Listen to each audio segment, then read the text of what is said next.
मेरी सरकार। मैं प्रोफेसर हरिवंश चतुर्वेदी जी, सर मैं आपसे समझना चाहूंगा, पीएम ने जो फास्ट ट्रैक कोर्ट का ऐलान किया है, इसका इंप्लीमेंटेशन कैसे होगा, कितनी जल्दी? कई लोग कह रहे हैं कि इसकी एक डेडलाइन भी तय करनी होगी कि 1 साल के भीतर त्वरित सुनवाई और साथ ही सजा का भी ऐलान।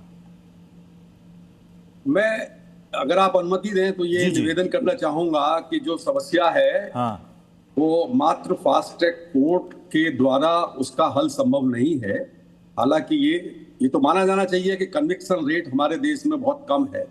निर्भया कांड के बाद में महिला अपराधों के विरुद्ध फास्ट ट्रैक कोर्ट की बात के.एस. वर्मा कमेटी ने कही थी, लेकिन उस रिपोर्ट के बाद और कानून बनने के बाद भी हम कन्विक्शन रेट में कोई वृद्धि नहीं पाते हैं। मैं ये कहना चाहता हूं कि समस्या की जड़ में जाना चाहिए।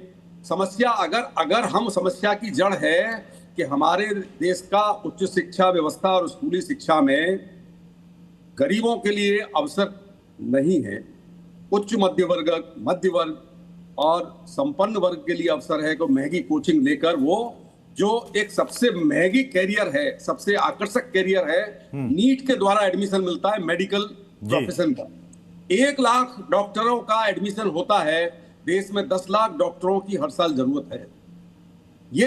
ये जो इक्वेशन है, जरूरत है 10 लाख की, हम 1 लाख डॉक्टरों को एडमिशन देते हैं और डॉक्टरी के प्रोफेशन के द्वारा आदमी कमाना चाहे तो बहुत कुछ कमा सकता है, कर सकता है। ये स्टेटस सिंबल भी है कि अगर हम अपने बच्चे को डॉक्टर बनाते हैं। मैं कहना चाहता हूं कि उच्च शिक्षा पर कोठारी आयोग ने 1968 में कहा कि जीडीपी का 6% खर्च होना चाहिए और अभी कस्तूरी रंगन कमेटी ने भी कहा 6% खर्च होना चाहिए।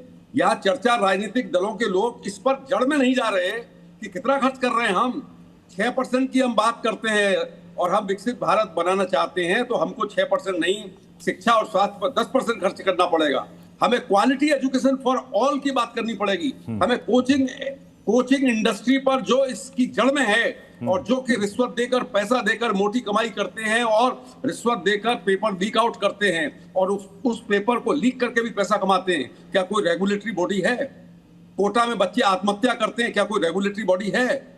तो मैं चूंकि यहाँ पर राजनीतिक कोलाहल के बीच में इकलौता शिक्षाविद हूं मैं। नहीं सर, ये सवाल इसलिए भी अब उठ रहा है ना सर, क्योंकि हर पेपर लीक के बाद यही सवाल उठा कि साहब जितने भी आरोपी पकड़े गए उनमें से कितनों को सजा हुई। ये सवाल उठा। पीएम कह रहे हैं कि फास्ट ट्रैक कोर्ट होगा, त्वरित सुनवाई होगी और तुरंत सजा का प्रावधान होगा जो एक नजीर बनेगा।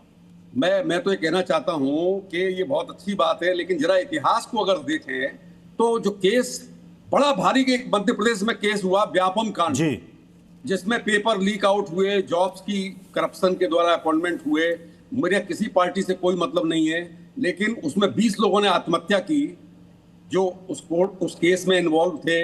और उसके बाद व्यापम कांड का फाइनल रिजल्ट क्या रहा आज तक मालूम नहीं पड़ा।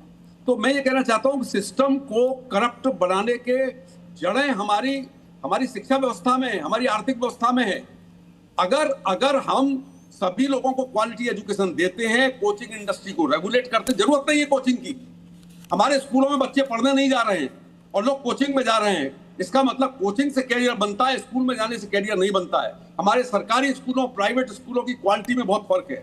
हमारी प्राइवेट यूनिवर्सिटियों में आईआईएम के स्टैंडर्ड में, सरकारी यूनिवर्सिटियों के स्टैंडर्ड में हमारे देश में 10 तरह की शिक्षा है, लेकिन हम क्वालिटी एजुकेशन फॉर ऑल की बात नहीं कर पा रहे।